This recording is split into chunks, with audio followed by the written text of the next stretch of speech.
वाद्य विनोदिने राधाधरसुधापानशालिने वनमालिने महाभावस्वरूपास्त्वं कृष्णप्रियवरीयसी प्रेमभक्तिप्रदे देवी श्रीराधिका त्वं नमोऽस्तु ते।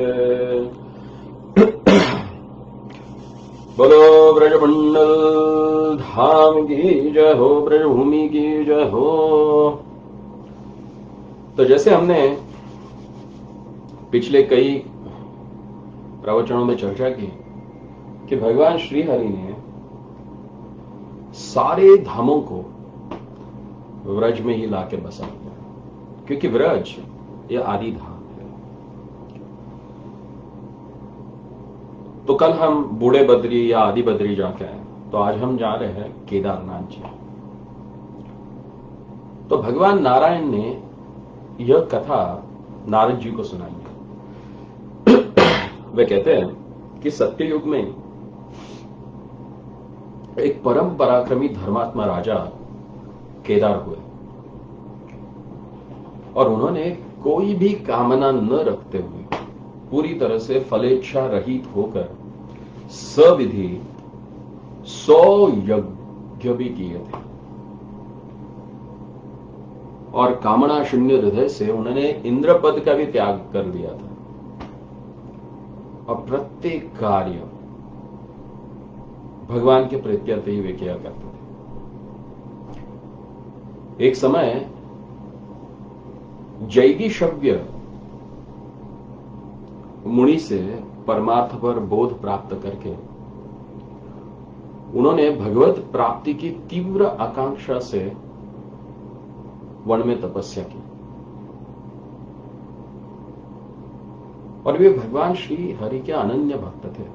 इसीलिए सुदर्शन चक्र नित्य इनके रक्षार्थ उनके निकट रहता था और उनके उत्कट तप प्रभाव से और भगवान के प्रति अनन्य भक्ति भाव से उन्हें नित्यधाम गोलोक की प्राप्ति हुई और जहां पे उन्होंने ये तप किया उस स्थान को ही केदार क्षेत्र कहते हैं। और शास्त्र वचन है कि यहां जो भी व्यक्ति अपने प्राण छोड़ देता है, प्राण का त्याग कर देता है, उस जीव को उसी क्षण मोक्ष प्राप्ति होती है। और ये केदार क्षेत्र भगवान श्री हरि का बड़ा प्रिय धाम और इसीलिए भगवान श्री हरि ने, भगवान श्री कृष्ण ने इस केदार क्षेत्र को काम्यवन के पास ही बसा दिया। काम्यवन या जिसे हम अभी कामवन कहते हैं। श्रीपाद जीव गोस्वामी अपने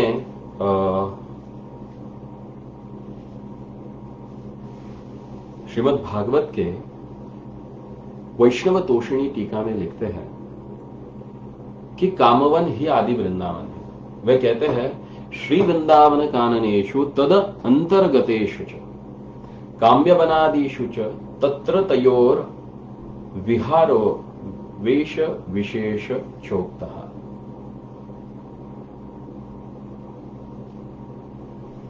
इसी कामवन के पास जो स्निग्ध और श्वेत रंग की शिलाएं हैं, यही केदारनाथ या कैलाश कहा जाता है। ब्रह्मवैवर्त पुराण के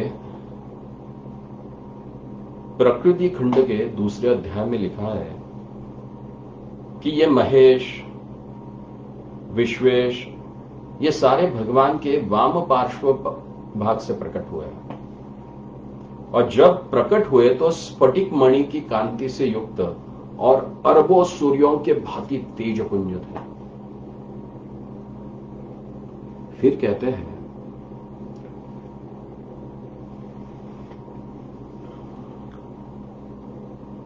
ये जो भगवान शिव थे,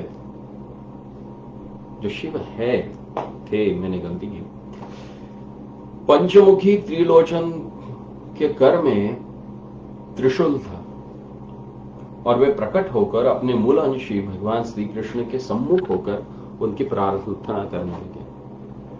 और उन्होंने कहा, जय जय स्वरूपम जय देशम जयेशम जय कारणम प्रवरम जय दानाम च वंदे तम पराजितम विश्वम विश्वेश्वरम च विश्वेशम विश्वकारणम विश्वाधारम च विश्वस्तम विश्वकारण कारणम विश्वरक्षा कारणम च विश्वघ्नम विश्वजं परम फलबीजं फलाधारम फलं च तत्फलं प्रदम तेजस्वरूपं तेजोदं सर्वतेजस्विनां वरं सर्वेषां वरदायकं कृष्णं वन्दे जगद्गुरुम्।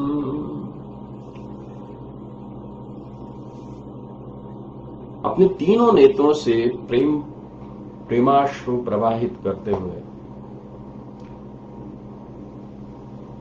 और अपनी दृष्टि को भगवान श्री कृष्ण के मुखारविंद पर केंद्रित करते हुए उन्होंने बहुत ही सुंदर रूप से भगवान श्री हरि की ये प्रार्थना की। और शिव जी के प्रकट होने के पश्चात फिर ब्रह्मा जी प्रकट हो गए, महाविष्णु प्रकट हो गए, फिर मति से ईश्वरी दुर्गा एवं मन से रमा प्रकट हुई और प्रभु ने सभी देवों को शक्तियां प्रदान कर दी। फिर विधि को सावित्री, धर्म को मूर्ति, कामदेव को रति और महादेव को महाशक्ति दुर्गा देवी। और तब श्री महादेव बोले, हे प्रभु, भुक्ति मुक्ति सिद्धि ब्रह्मपद रुद्रपद यहां तक कि परम पद की भी कोई मुझे कामना नहीं है, क्योंकि ये सब भगवत सेवा के 16वें अंश के भी बराबर नहीं है। मैं तो मात्र आपकी सेवा की अभिलाषा करता हूं। और तब भगवान श्री हरि ने उनको कहा, हे शशांक शेखर, तुम 100 करोड़ कल्प पर्यंत मेरी सेवा करके मृत्यु को जीत कर मृत्युंजय हो जाओगे और फिर शिवा को ग्रहण करोगे। जैसे एक मां शिशु का पालन करती है, तदनुसार सती स्त्री भोग से ऊपर उठकर अपने पति का पालन करती है। अतएव हे शिव, तुम शिवा का तिरस्कार न करना, यह वैष्णवी है, यह तुम्हारा पालन एवं तेज का वर्धन करेगी। और फिर दुर्गति नाशिनी दुर्गा से बोले, हे दुर्गे, तुम मेरे साथ गोलोक चलो, समय आने पर शिव को पति रूप में प्राप्त कर लोगे। कालांतर में भगवत आज्ञा से महादेव ने भगवती का वरण किया और त्रैमासिक व्रत के द्वारा राधा माधव युगल सरकार की उपासना कराई। तो यहां पे हम देखते हैं कि शशांक शेखर महादेव जी ने भी माता सती को, शिवा को त्रैमासिक व्रत के बारे में बताया। वो व्रत जो सविधि से सबसे पहले भगवान नारायण ने देवर्षि नारद जी को सुनाया था और इसी व्रत के फलस्वरूप भगवती दुर्गा ने श्री गणेश जी, श्री कार्तिकेय जी जैसे दिव्य पुत्र रत्न प्राप्त किए थे। तो भगवान रुद्र अपने पत्नी को उपदेश करते हैं और सविधि ये व्रत का महिमा उनको बताकर इस व्रत को करने की उन्हें आज्ञा देते हैं। तो भगवान रुद्र कहते हैं माता भगवती से कि हे देवी, वैशाख मास में यह व्रत आरंभ करना चाहिए। फिर यजुर्वेद की माध्यम दिन शाखा में वर्णित श्री जी के रूप का ध्यान करना चाहिए। तो ब्रह्मवैवर्त पुराण के कृष्ण खंड में, कृष्ण जन्म खंड के 16वें अध्याय में इसका वर्णन किया गया है। वे कहते हैं, ध्यायेत् सदा राधिकाम् ध्यानम् मध्याह्नदिनेरितम् राधा रासेश्वरी रम्या रासोल्लासरसोत्कम्।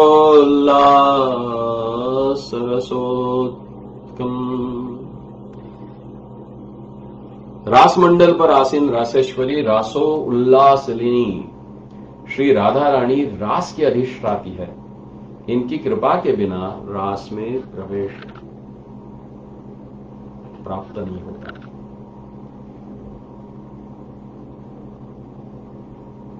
और स्वयं शिव जी कहते हैं कि हे देवी, मुझे शिव को भी इन्हीं श्री राधा रानी की कृपा से रास में प्रवेश प्राप्त हुआ है। ब्रह्मवैवर्त पुराण के कृष्ण जन्म खंड में 16वें अध्याय में यह 37वां श्लोक है, जहां पे वे कहते हैं, रसिक प्रवराम रम्याम रमाम च रमणोत्सुकाम शरद्राजीव राजीनाम प्रभामोचन लोचनाम।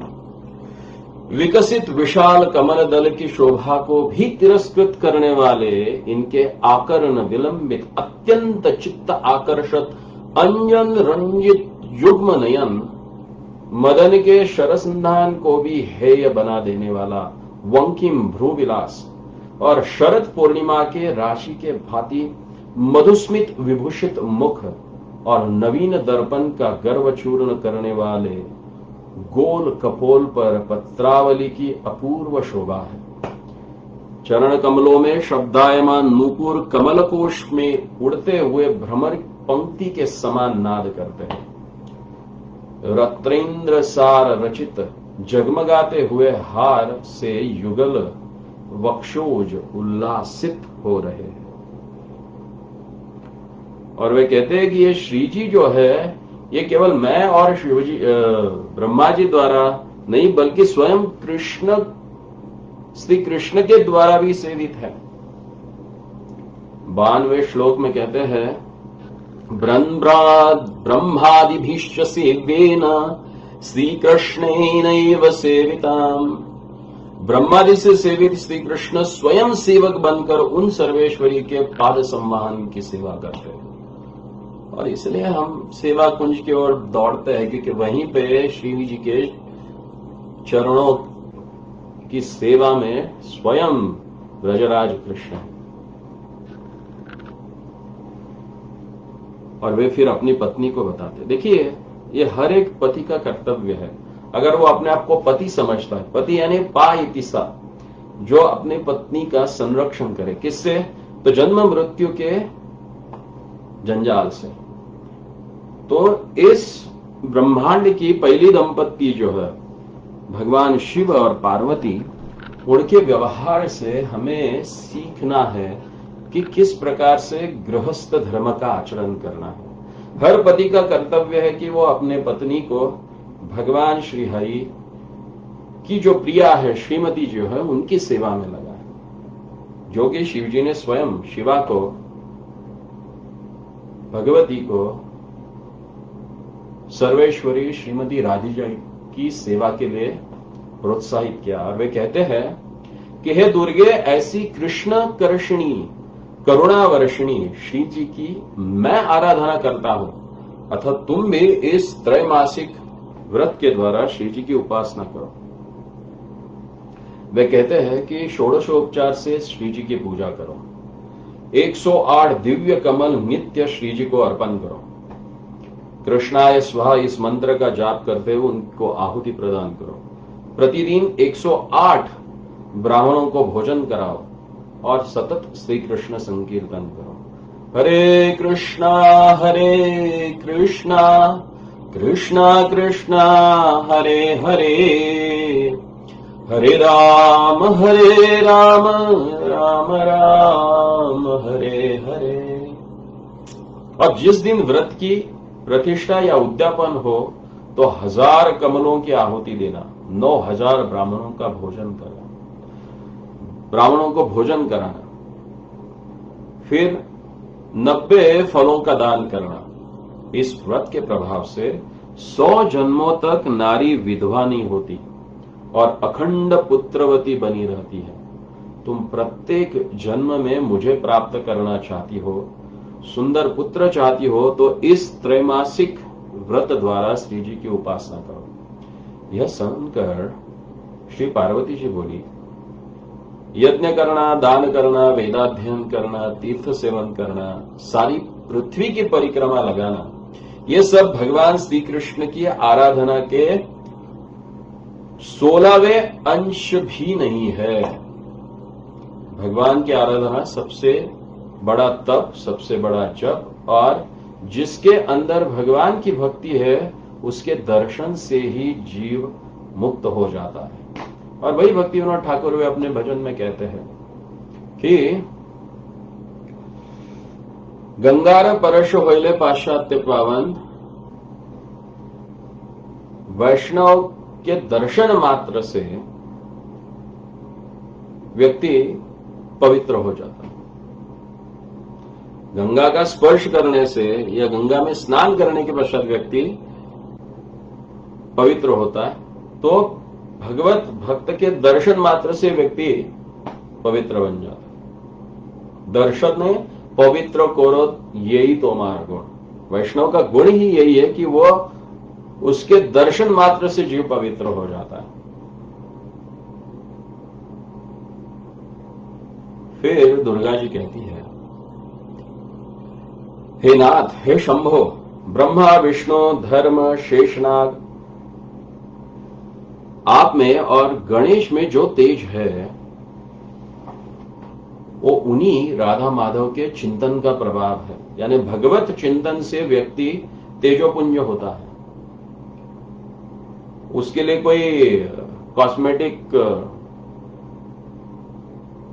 जेल लगाने की आवश्यकता नहीं है, या मुंह पे सारे अलग अलग प्रकार के मलम पोतने की आवश्यकता नहीं है, या ब्लीचिंग करने की आवश्यकता नहीं है। अगर अपना तेज बढ़ाना चाहते हो तो यहां माता पार्वती, जो इस पूरे इस भौतिक जगत की अधिष्ठाती देवी है, वे स्वयं कहती है कि अपना तेज बढ़ाना चाहते हो, और तेज जिन्होंने बढ़ा है उन्होंने क्या किया है, तो श्री राधा माधव का चिंतन किया है। भगवत चिंतन करोगे तो तेज बढ़ेगा, चिंता करोगे तो बूढ़े हो जाओगे। तो अगर आपको चिरतरुण दिखना है तो क्या करना चाहिए, भगवत चिंतन करना आवश्यक है। और ये कौन बता रहा है, यहां की सुपरिटेंडेंट बता रही है। इस दुर्ग की जो सुपरिटेंडेंट है वे हमें सिखा रही है कि अगर आपको यहां पे तेजोपुंज बनाए रखना है, अपने मुखमंडल पर तेज प्रभा अगर रखनी है, तो भगवत चिंतन आवश्यक है। और वे आगे कहते हैं कि कृष्ण कृपा से ही मुझे आप जैसे पति और गणेश कार्तिकीय जैसे पुत्र रत्न प्राप्त हुए हैं। और फिर माता पार्वती की बात सुनकर भगवान शिव अति प्रसन्न हुए और बोले, हे दुर्गे, तुम तो महालक्ष्मी रूपा हो, तुम्हारे लिए कोई भी वस्तु असाध्य नहीं है। तुम तो सर्व संपत्ति स्वरूपा अनंत शक्ति रूपिणी हो। मैं ब्रह्मा विष्णु तुम्हारे अंदर भाव रखने के कारण ही सृष्टि निर्माण पालन और संहार में समर्थ है। हम सब तुम्हारी सहायता से ही कार्यरत है। तुम आद्या शक्ति हो। तुम श्री राधा रानी की उपासना करो। इस व्रत में सनत कुमार तुम्हारे पुरोहित होंगे। यज्ञ में जितने भी साधन लगेंगे, कमल द्रव्यादि, मैं उसका प्रबंध करूंगा। तुम्हारे इस व्रत में दान अध्यक्ष मैं स्वयं रहूंगा। भगवती लक्ष्मी धन की पूर्ति करेगी। अग्निदेव स्वयं वेद पाठ करेंगे। अग्नि का एक नाम है हव्यवाट। सारा यज्ञ का भोजन देवताओं के पास वे ही पहुंचाते हैं। तो कई बार लोग कहते हैं कि ये लोग ढोंग करते हैं, आग में सारी चीजें जलाकर बोलते हैं कि ये देवताओं को प्राप्त होगी। ये कैसे संभव है? यहां डालोगे और वहां प्राप्त होगी, सब में कैसे बढ़ जाएगी? केवल अग्नि में ही आप उनको जला के राख कर रहे हो। लेकिन उन मूढ़ गर्दभ राजों को यह कल्पना नहीं होती कि अग्नि का कार्य है बांटना। आप जो भी अग्नि को अर्पण करोगे वे सबको बांट देते हैं। अगर इसका आपको उदाहरण देखना है तो उन गर्दभ राजों को मैं एक उपाय बताता हूं क्या करना है उनको। अगर उनको प्रमाण ही चाहिए कि अग्नि कैसे बांटता है, तो एक लाल मिर्च ले लो और उसको अग्नि में डालो, तो देखो तुरंत जितने भी आजू बाजू के सारे लोग हैं तुरंत खांसना शुरू कर देंगे, क्योंकि अग्नि सबको सब बांट देती है। भक्तों को यह नहीं करना चाहिए, क्योंकि जो अग्नि में अर्पित होता है वो भगवान को अर्पण हो जाता है, इसलिए मिर्ची मत डालो। लेकिन इन गधों के लिए मैंने बताया, जिनको शास्त्र के हर वचन पे शंका कुशंका तर्क वितर्क रहता है, तो ऐसे गधों के लिए यह है, भक्तों के लिए नहीं। आप अग्नि के प्रति अपराध मत करें इस प्रकार की चीजें डालकर। और फिर आगे बताते हैं कि सारे यज्ञ का भोजन देवताओं के पास पहुंचाने का कार्य अग्निदेव कहते हैं, और वे अग्निदेव तुम्हारे व्रत में वेद पाठ करेंगे। वरुण देवता आकर जल का प्रबंध करेंगे। सभी देवता राधा रानी की उपासना में तुम्हें सहयोग देंगे। यक्ष लोग सामग्री ढोएंगे। स्कंद स्वामी कार्तिकेय उस सामग्री के अध्यक्ष रहेंगे। और इस व्रत में बुहारी लगाने का कार्य स्वयं वायु देवता करेंगे, क्योंकि ये श्री जी की उपासना है। तो बुहारी करना यानी झाड़ू लगाना ये सबसे बड़ी महत्वपूर्ण सेवा है। और ब्रज में बड़े बड़े साधक, बड़े बड़े पहुंचे हुए हस्ती जो है, वे भी संत महात्मा अपने आप को धन्य मानते हैं इस बुहारी सेवा करने के लिए, झाड़ू सेवा करने के लिए, क्योंकि ब्रज की रज आपके शरीर के ऊपर आती है, जो देवताओं के लिए भी दुर्लभ है। देव दुर्लभ ब्रज रज वो आपको प्राप्त हो जाती है।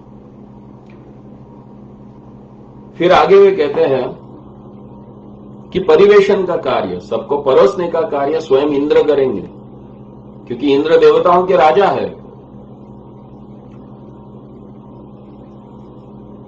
और फिर शिवजी कहते हैं यहां पे,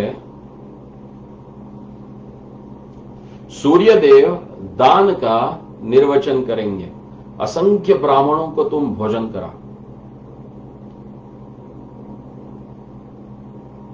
और इस प्रकार से शिवजी ने माता दुर्गा के द्वारा ये त्रैमासिक व्रत का अनुष्ठान करवाया, और उस अनुष्ठान के प्रभाव के कारण उन्हें गणेश की प्राप्ति हुई, कार्तिकेय की प्राप्ति हुई। भगवान शिव की ऐसी भक्ति है राधा माधव युगल सरकार में। एक बार श्री जी ने ठाकुर जी से पूछा कि भगवान शंकर अस्थि मालाएं क्यों धारण करते हैं, जहर आग धतूरा क्यों खाते हैं? कई बार हमारे मन में प्रश्न आता है, लेकिन अवश्य हमें इसके उत्तर मालूम नहीं है।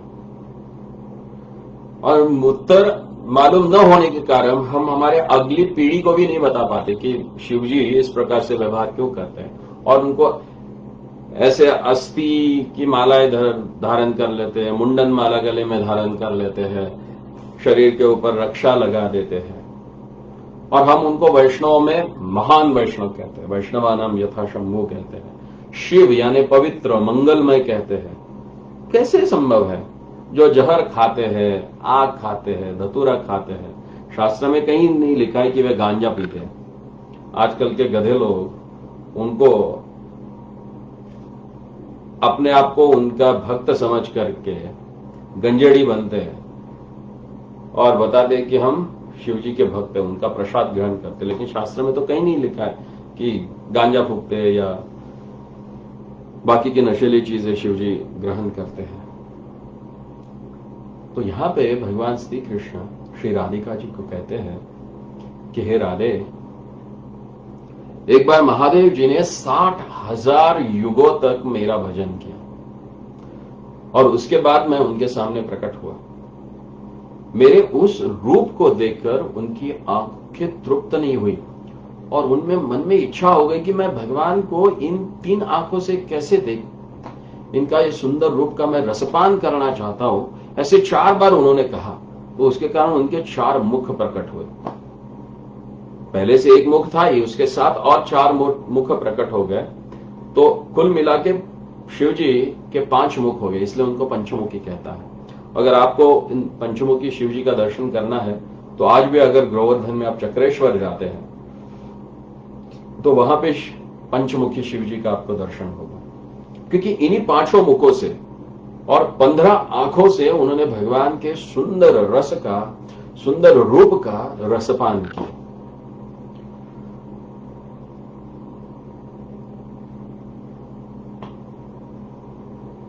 फिर जो वह अपने शरीर पे अस्थियां और मुंडन जो धारण करते हैं वे सती के हैं, और उनके शरीर पे जो राख है वे सती के शरीर का जो भस्म है वो धारण करते हैं। ऐसे ही किसी श्मशान की राख वो धारण नहीं करते, बल्कि माता सती ने जो अपने आप को अग्नि को समर्पित कर दिया था, तो उससे जो रक्षा उत्पन्न हुई उसी रक्षा को केवल अपने शरीर पे, उसी भस्म को धारण करते हैं। और जहां जहां सती जी के अंग गिर गए थे उस वही एक एक सिद्धपीठ बना हुआ है।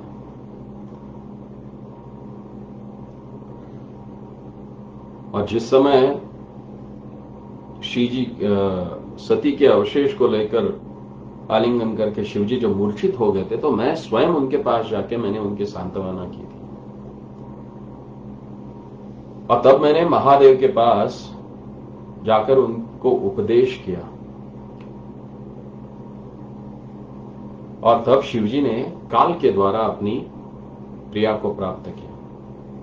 उनके सिर पर जो जटाएं है वो तपस्या काल की है, जब उन्होंने 60,000 युगों तक तप किया था, तब वे जाके जटाएं बनी थी। उन्हें चंदन और कीचड़ में फर्क नहीं है। फिर श्रीमती जी ने पूछा कि उन्होंने सर्पों को क्यों धारण किया है? तो ठाकुर जी बोले कि एक बार गरुड़ के भय से सारे सर्पों ने उनकी शरण ले ली, तो उनको शरण देने हेतु शिव जी ने सारे सर्पों को अपने आभूषण बना के अपने शरीर पर धारण किया। तो शिव जी ने पूछा कि वे आक और धतूरा क्यों खाते हैं? तो ठाकुर जी बोले कि जब पार्वती जी त्रैमासिक अनुष्ठान कर रही थी, उस समय उन्होंने सारे सुगंधित पुष्प हमें अर्पण किए थे, और हमें अर्पण करने के कारण शिवजी अन्य किसी पुष्पों को ग्रहण नहीं करते, क्योंकि ये सारी मेरे स्वामी को अर्पित है, तो मैं उनका कैसे भोग करूं। इसीलिए जो मुझे अर्पित नहीं है ऐसे पुष्प को वो स्वीकार कर लेते हैं, जैसे कि आक है, धतूरा है और अन्य गंधहीन जो पुष्प है वे शिवजी स्वयं धारण करते हैं। तो ये शिवजी की महानता है। और शिवजी वृषभ के ऊपर आरूढ़ क्यों होते हैं, उसको क्यों वाहन बना है?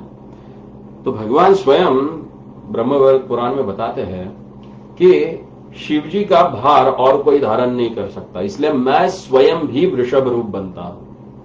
मैंने ही स्वयं वृषभ रूप धारण किया और मेरे ऊपर शिवजी आरूढ़ होते हैं। तो इसलिए मैं बचपन से सोचता था कि लोग जाके नंदी के चरण क्यों छूते हैं और नंदी के कान में क्यों होते हैं। तो ब्रह्मवैवर्त के पुराण के अनुसार ये नंदी और कोई नहीं, भगवान स्वयं श्री कृष्ण है।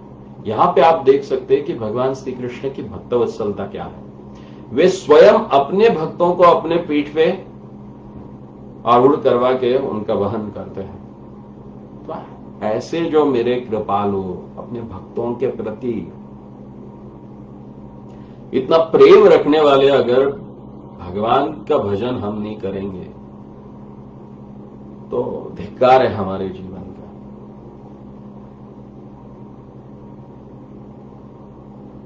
और यह सुंदर संवाद ब्रह्म वैवर्त पुराण में वर्णित है। अगर किसी को शंका कुशंका है तो आप इसे ब्रह्म वैवर्त पुराण में पढ़ सकते हैं। और भगवान शिव की प्रीति युगल सरकार के प्रति बहुत ही गाढ़ी है, बहुत ही प्रखर है। ब्रह्म वैवर्त पुराण में आता है कि गर्गाचार्य जी, जो महादेव जी के ही शिष्य हैं, वे कहते हैं कि मैंने शिव से ही राधा रानी के नाम की महिमा का उपदेश प्राप्त किया है। उनसे ही मैंने श्री राधा रानी के नाम की महिमा सीखी है। भगवान शिव ने हमें यह दिव्य ज्ञान दिया है। तो ब्रह्म वैवर्त पुराण के कृष्ण जन्म खंड में जो 13वां अध्याय है, उसमें 106, 7 और 8 नंबर के जो श्लोक है, उसमें वर्णन किया है श्रीमती राधा जी के नाम की महिमा क्या है। वे कहते हैं, रेफो ही कोटि जन्माघम कर्म भोगम शुभाशुभम अकारो गर्भवासम च मृत्युर्चो रोगमुत्सृजेत आधो नाम तारी श्रवण स्मरणो भक्तिभ्या प्रणश्यन्ति न संशयः। वे कहते हैं यहां पे कि रेफो ही कोटि जन्म अघ कर्म भोग शुभाशुभम। राधा कहने में जो रकार है, उससे तो करोड़ों जन्मों के पाप नाश हो जाते हैं, जल जाते हैं। और ये भगवान केदारेश्वर का उपदेश अमृत लहरी है। वे बता रहे हमें, क्योंकि वे ही है जो श्री जी के नाम की महिमा को जानते हैं। हर कोई श्री जी के नाम की महिमा को नहीं जान सकता। और उन्होंने गर्गाचार्य को सिखाया था। और फिर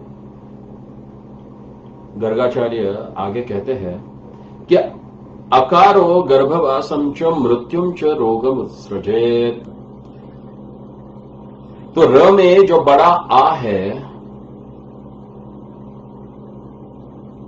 वे कहते हैं कि उस आकार से गर्भवास और मृत्यु भी टल जाती है। केवल रा कहने वाले को कभी भी दोबारा माता के गर्भ में नहीं आना पड़ता। गर्भवास से मुक्ति हो जाती है केवल रा बोलने मात्र से। फिर वे आगे कहते हैं कि जो व्यक्ति ध कहलाता है, आधो नाम तारी है श्री राधा, धकार आयुषो हानिमकारो भवबंधनम। ध कहने से हमारी जो रोज आयु नष्ट होती है वह रुक जाती है। ध माने धारण करना। ध में जो आ है वह भवरोग को हटाता है। और ब्रह्मवैवर्त पुराण में यहां तक लिखा है कि शोक रोग मृत्यायमा वेपन्ते नात्र संशया। जब कोई श्रीमती राधा रानी का राधा नाम लेता है तो रोग, शोक, मृत्यु और यमराज कांपने लग जाते हैं। और उन्होंने यह भी कहा है कि यह नहीं समझना चाहिए कि श्री कृष्ण ब्रज से चले गए।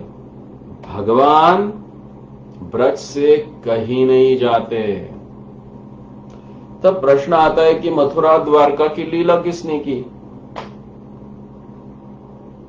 तो उत्तर देते हुए गर्गाचार्य जी यहां पे कहते हैं कि जब भगवान श्री कृष्ण अवतरित हुए तो उनके साथ नारायण, विष्णु और महाविष्णु सब उनके शरीर में लीन थे।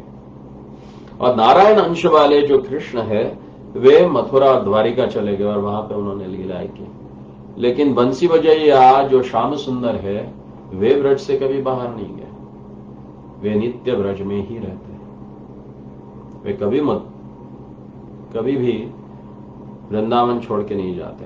और इसीलिए ब्रजवासी अभी भी कहते हैं कि हमारो मुरली वारो श्याम, हमारा कौन है? वो मुरली वाला श्याम है, चक्र सुदर्शन धरी श्याम नहीं बोलते वो। और यहां तक वहां बताया गया है श्री राधा जी के नाम के बारे में, चक्रम चक्री शूलमादाय शूलिपाशम पाशी वज्रमादायम वज्रे धावन्त्याग्रे पृष्ठतो बाह्यतश्च राधा राधा वादिनो रक्षणाय। जो राधा राधा कहता है उसकी रक्षा के लिए विष्णु भगवान चक्र लेकर, इंद्र वज्र लेकर, महादेव जी त्रिशूल लेकर, ये सब राधा नाम देने वाले के आगे मुझे उसकी रक्षा करने के लिए भागते हैं। ये नाम का महिमा है श्रीमती राधा रानी जी की, और ये महिमा केवल महादेव जी ही जानते हैं। गोपाल सहस्त्र नाम में इसकी विस्तार पूर्वक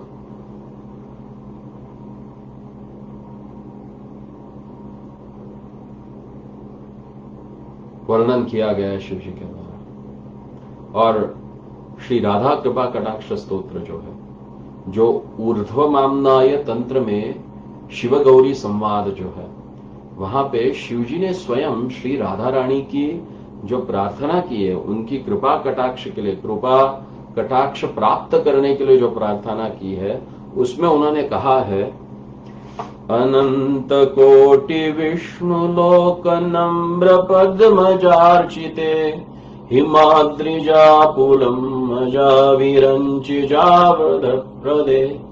अपार सिद्धि वृद्धि दिग्ध सत्पदाङ्गुलीनखे कदा करिष्यसि मां कृपा कटाक्ष भाजनम् कदा करिष्यसि मां कृपा कटाक्ष भाजनम् कदा करिष्यसि मां कृपा कटाक्ष भाजनम्।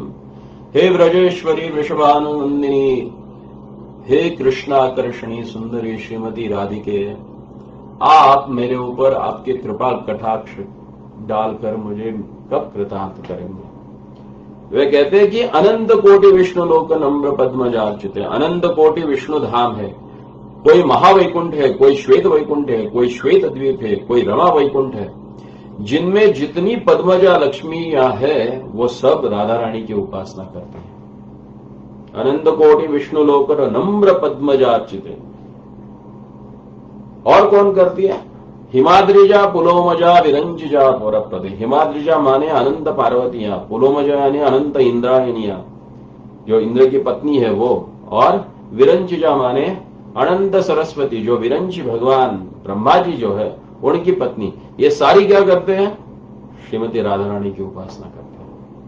और कहते हैं अपार सिद्धि वृद्धि दिग्ध सत्पदांगुली नखे, उनके नख मात्र के दर्शन से अपार सिद्धियों को आप प्राप्त कर ले सकते हो। और श्री जी की उपासना के बारे में यह महादेव जी का दृष्टिकोण है। तो आप सोचिए, ऐसे महादेव को और ऐसे महादेव के प्रति कोई वैष्णव अपराध कर सकता है क्या? कई अर्धभागी मूढ़ लोग जो अपने आप को वैष्णव समझते हैं और भगवान शिव की निंदा करते हैं, उन्हें बहुत हम सचेत करते हैं कि इस प्रकार के अपराध मत करें, क्योंकि शिवजी ने जो भगवत भक्ति की महिमा का वर्णन किया है, क्योंकि वे स्वयं करते हैं उसको, ऐसे महान वैष्णव के प्रति अगर हम अपराध करेंगे तो निश्चित रूप से पतन हमारा निश्चित है। तो हम आपके हाथ जोड़ के प्रार्थना करते हैं कि शिव की महिमा का खंडन न करें। भगवान शिव हमें आराध्य है, क्योंकि वे उनके जो आराध्य है, जुगल किशोर श्री राधा माधव जी, श्री राधा गोविंद देव जी, श्री राधा गोपीनाथ जी, उनके चरणों की सेवा में वे निरंतर अपने आप को लगाए रहते हैं। ऐसे निरंतर भगवत सेवा करने वाले शिव जी के प्रति अपराध कर कर अपने जीवन को नष्ट न करें, क्योंकि इन शिव जी के कारण ही आज हमें श्रीमती राधा रानी के नाम की महिमा प्राप्त होती है, अन्यथा कौन बताएगा हमें। और फिर महादेव जी ने पुण्यक व्रत के बारे में बहुत सुंदर रूप से माता पार्वती को बताया है। वे देवी पार्वती को कहते हैं कि प्रभु की प्रसन्नता प्रत्यर्थ पुण्यक व्रत किया, पुण्यक व्रत करो, जिसका वर्णन उन्होंने पहले किया कि किस प्रकार से करना है। और उस व्रत के प्रभाव के कारण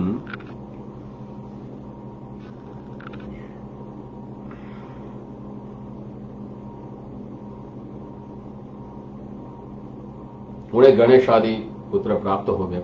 लेकिन सबसे महत्वपूर्ण जब दक्षिणा देने की बात है, क्योंकि सनक आदि तो उनके पुरोहित बने थे, तो ब्राह्मणों ने दान मांगा। तो पार्वती ने कहा जो चाहे मांगो, हम दक्षिणा के रूप में आपको दे देंगे। तो सनकादि ने दक्षिणा के रूप में बोले हमें महादेव जी ही दे दो। तो पार्वती जी ने मना किया। तब समस्त देवगणों ने आकर पार्वती जी को समझाया कि वे महादेव जी को दक्षिणा रूप में दे ही दे, और फिर वे उद्यत हो गए देने के लिए। और दिए जाने पर यह हुआ कि महादेव जी के बराबर गौदान करके महादेव जी को पुनः प्राप्त करने हेतु उन्होंने सनकादि से प्रार्थना की कि आप महादेव जी के बराबर गोदान ग्रहण करो। तो सनकादि बोले नहीं, हमें नहीं चाहिए, हमें वो अमान्य है, हम ऐसा विनिमय नहीं करेंगे, हम तो दिगंबर के साथ अतीत अटन करेंगे। यह सुनकर पार्वती तुरंत अपने शरीर अंत करने के लिए उद्यत हो गई और तत्क्षण एक तेजोपुंज प्रकट हुआ। पार्वती जी ने स्तवन किया। तदोपरांत भगवान श्री कृष्ण ने पार्वती जी को दर्शन दिया और पार्वती जी ने उस रूप कर देखने के पश्चात कहा कि मुझे उन्हीं के समान पुत्र की इच्छा है। तो भगवान ने कहा कि ठीक है, आपकी इच्छा पूरी होगी कि मैं ही आपका पुत्र बन के प्रकट होऊंगा। और भगवान स्वयं गणेश के रूप में प्रकट हुए। गणेश जी के अवतरण का ये भी एक सुंदर कथा है। अभी इसके विस्तार में नहीं जाएंगे, कभी अन्य दिन इसकी चर्चा करेंगे।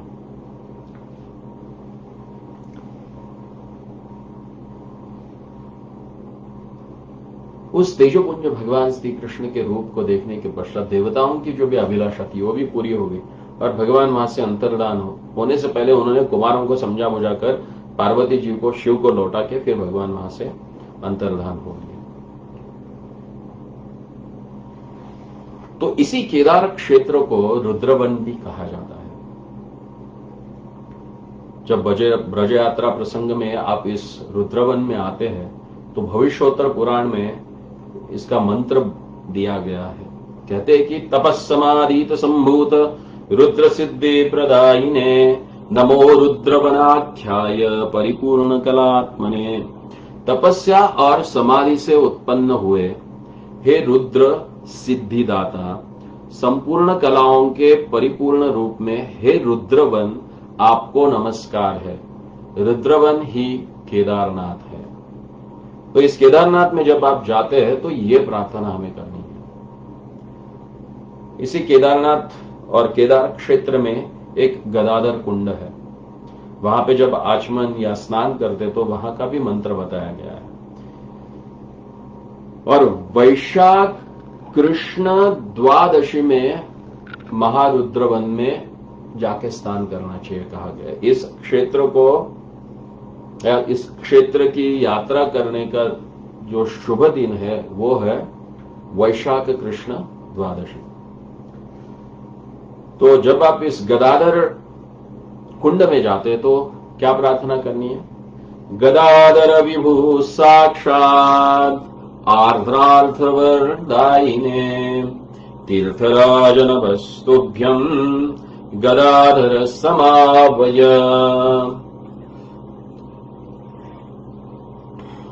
व्यापक सर्वव्यापक साक्षात रुद्र जी को वर देने वाले गदाधर तीर्थराज, तुम्हें हमारा नमस्कार है। तो भगवान शिव के इस महान क्षेत्र की जो हमने परिक्रमा की है, इस परिक्रमा के कारण ही निश्चित रूप से हमारा जीवन जो है वो सार्थक हो जाएगा। क्योंकि ये वो स्थान है जहां पे भगवान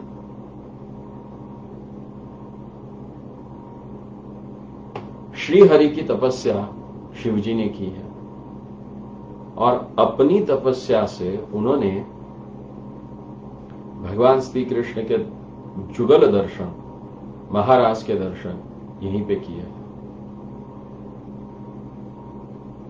तो हमें निश्चित रूप से यह समझना चाहिए कि भगवान श्री हरि को हमें अगर प्राप्त करना है तो एक और एक ही मात्र साधन है, और वो साधन है भगवान श्री हरि के भक्तों का आशीर्वाद प्राप्त करना। भगवान श्री हरि के जो अनन्य भक्त हैं,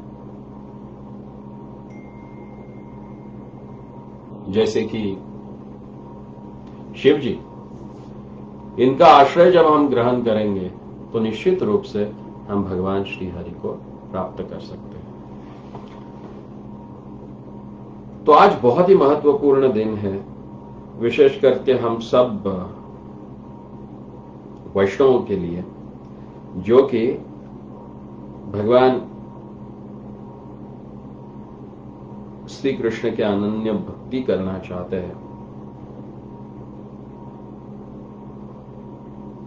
उन सब भक्तों के लिए आवश्यक है कि हमें जानना चाहिए कि भगवान श्री हरि की भक्ति केवल भगवान श्री हरि के भक्तों के द्वारा ही हमें प्राप्त हो सकती है।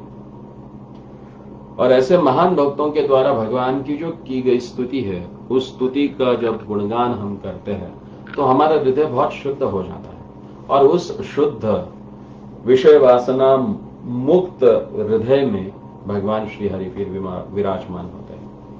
और आज का जो दिन है, जिसे बहुलाष्टमी कहा जाता है या राधा कुंड का आविर्भाव तिथि का दिन माना जाता है कि आज के दिन ही राधा कुंड का प्राकट्य हुआ था। तो कहा जाता है कि राधा कृपा कटाक्ष स्तोत्र, जो कि भगवान शिव के द्वारा माता पार्वती को, गौरी को उपदेशित है, उस स्तोत्र का जो भी व्यक्ति राधा कुंड के जल में जानु तक, घुटनों तक या कटी तक यानी कमर तक या वक्षस तक यानी अपनी छाती तक जल में खड़े रहकर जब इस सुंदर कटाक्ष स्तोत्र का जप कर लेता है या गान कर लेता है, तो कहते हैं कि उस व्यक्ति को भगवान श्री हरि का साक्षात दर्शन होता है। तो आइए उस सुंदर श्लोक का, उस राधा रानी के कृपा कटाक्ष प्राप्त करने के लिए जो शिवजी ने की हुई प्रार्थना है, उस प्रार्थना का गान करते हैं।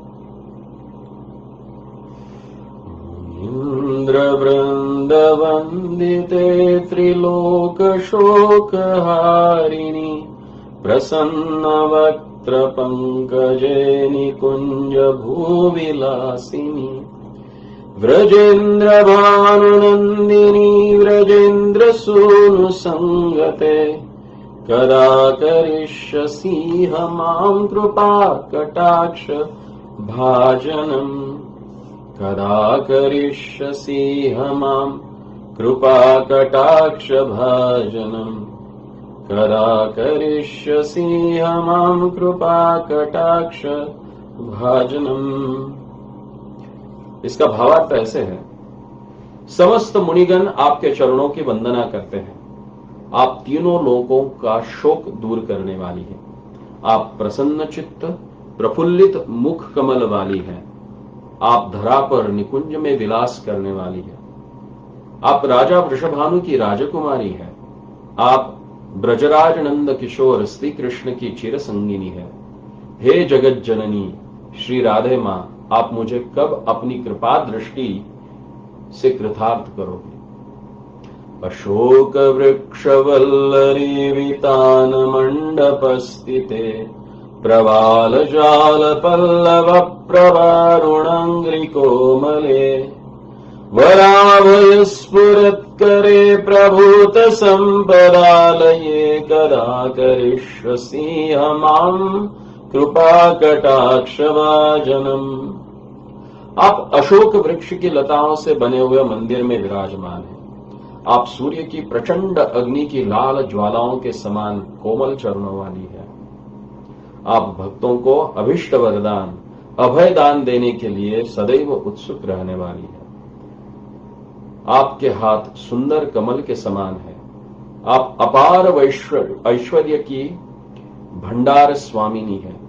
हे सर्वेश्वरी मां, आप मुझे कब अपनी कृपा दृष्टि से कृतार्थ करोगे। अनंग रंग मंगल प्रसंग भंगुर भ्रुवाम ससभ्रमं सुविभ्रमं ससभ्रमं दृगन्तपानपातनै निरन्तरं वशीकृत प्रतीतनन्दनन्दने कदा करिष्यसि मां कृपा कटाक्ष भाजनम्। रास क्रीड़ा के रंगमंच पर मंगलमय प्रसंग में आप अपनी बाकी भ्रुकुटी से आश्चर्य उत्पन्न करते सहज कटाक्ष रूपी वाणों की वर्षा करती रहती है। आप श्री नंद किशोर को निरंतर अपने बस में किए रहती है। हे जगत जननी वृंदावनेश्वरी मां, आप मुझे कब अपनी कृपा दृष्टि से कृतार्थ करोगे। तड़ित सुवर्ण चंपक प्रदीप्त गौर विग्रहे मुख प्रभा परास्त कोटि शारदेन्दु मंडले विचित्र चित्र संचरश्चकोर शावलोचने कदा करिष्यसि मां कृपा कटाक्ष भाजनम्। अब बिजली के सदृश स्वर्ण तथा चंपा के पुष्प के समान सुनहरी आभा वाली है। आप दीपक के समान गोरे अंगों वाली है। आप अपने मुखारविंद की चांदनी से शरद पूर्णिमा के करोड़ों चंद्रमा को लजाने वाली है। आपके नेत्र पल पल में विचित्र चित्तों की छटा दिखाने वाले चंचल चकोर शिशु के समान है। हे वृंदावनेश्वरी मां, आप मुझे कब अपनी कृपा दृष्टि से कृतार्थ करोगे। मदोन्मदाति यौवने प्रमोदमान मंडिते प्रियानुराग रंजिते कला विलास पंडिते अनन्य धन्य कुंज राज काम केली कोविदे कदा करिष्यसि मां कृपा कटाक्ष भाजनम्। आप अपने चिर यौवन के आनंद के मग्न रहने वाली है। आनंद से पूरित मन ही आपका सर्वोत्तम आभूषण है। आप अपने प्रियतम के अनुराग में रंगी हुई विलासपूर्ण कला पारंगत है। आप अपने अनन्य भक्त गोपियों से धन्य हुए निकुंज राज के प्रेम क्रीड़ा की विधि में भी प्रवीण है। हे निकुंजेश्वरी मां, आप मुझे कब अपनी कृपा दृष्टि से कृतार्थ करोगे। अशेष हाव भाव धीर हीर हार भूषिते प्रभूत शात कुंभ कुंभ कुंभी कुंभ सुस्तनी प्रशस्त मंद हास्य चूर्ण पूर्ण सौख्य सागरे कदा करिष्यसि मां कृपा कटाक्ष भाजनम्। आप संपूर्ण हाव भाव रूपी श्रृंगारों से परिपूर्ण हैं। आप धीरज रूपी हीरों के हारों से विभूषित हैं। आप शुद्ध स्वर्ण के कलशों के समान अंगों वाली है। आपके पयोधर स्वर्ण कलशों के समान मनोहर है। आपकी मंद मंद मधुर मुस्कान सागर के समान आनंद प्रदान करने वाली है। हे कृष्ण प्रिया मां, आप मुझे कब अपनी कृपा दृष्टि से कृतार्थ करोगे?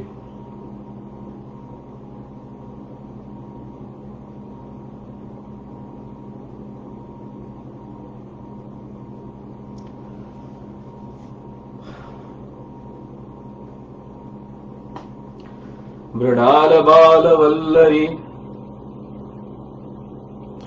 तरंग रंग दोलते लताग्रलास्य लोल नील लोचनावलोकने लललूल मीलमनोद्य मुग्ध मोहनाश्रये कदा करिष्यसि मां कृपा कटाक्ष भाजनम्।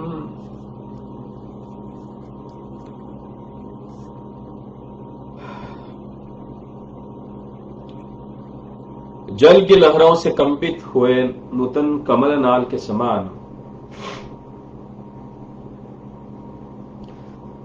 आपकी सुकोमल भुजाएं हैं।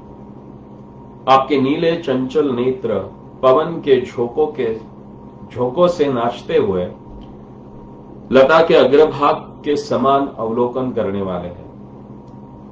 सभी के मन को ललचाने वाले, लुभाने वाले मोहन भी आप पर मुग्ध होकर आपके मिलन के लिए आतुर रहते हैं। ऐसे मनमोहन को आप आश्रय देने वाली है। हे वृषभानुनंदिनी मां, आप मुझे कब अपनी कृपा दृष्टि से कृतार्थ करोगे?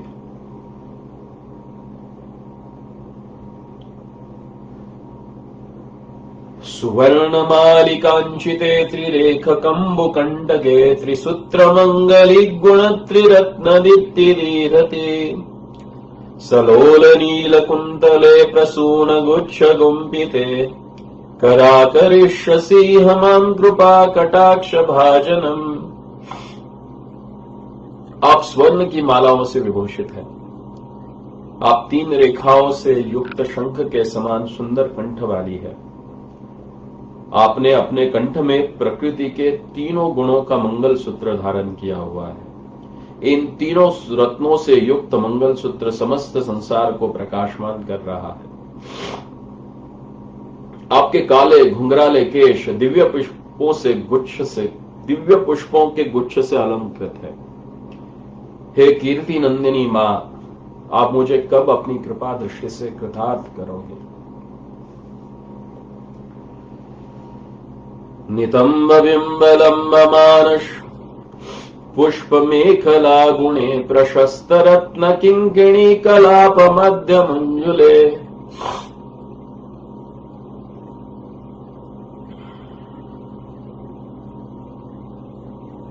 करीन्द्र शुंड दंडिकावरोह सौभगोरुखे कदा करिष्यसि मां कृपा कटाक्ष भाजनम्।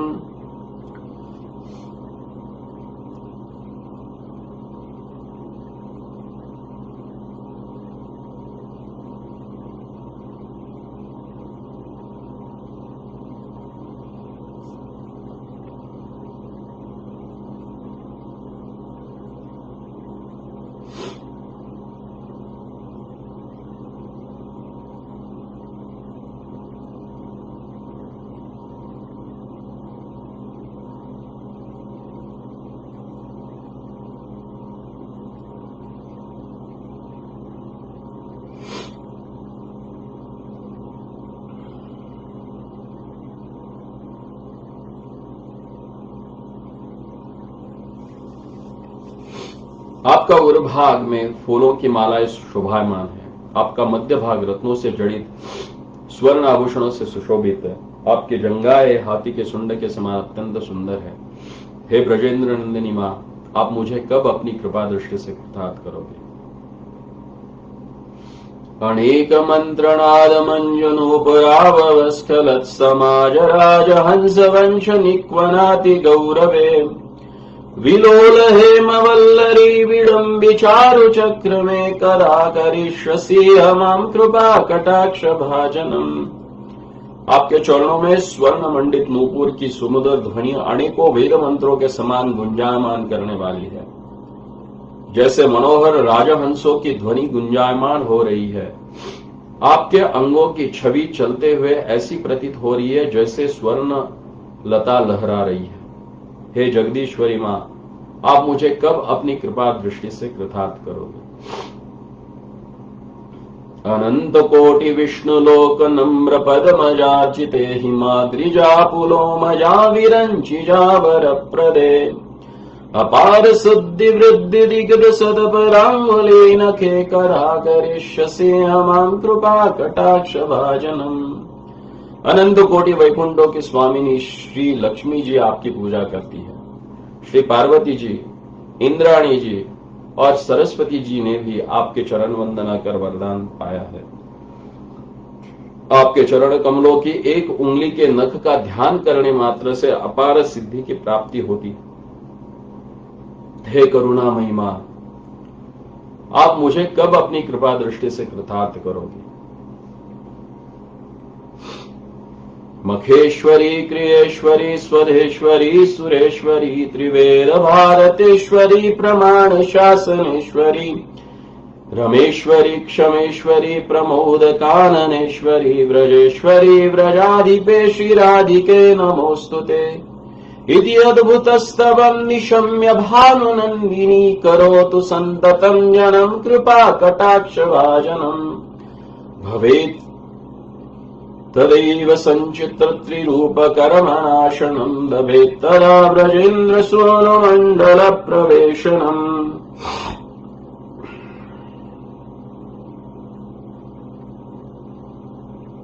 आप सभी प्रकार के यज्ञों की स्वामिनी है। आप संपूर्ण क्रियाओं की स्वामिनी है। आप स्वधा देवी की स्वामिनी है। आप सब देवताओं की स्वामिनी है।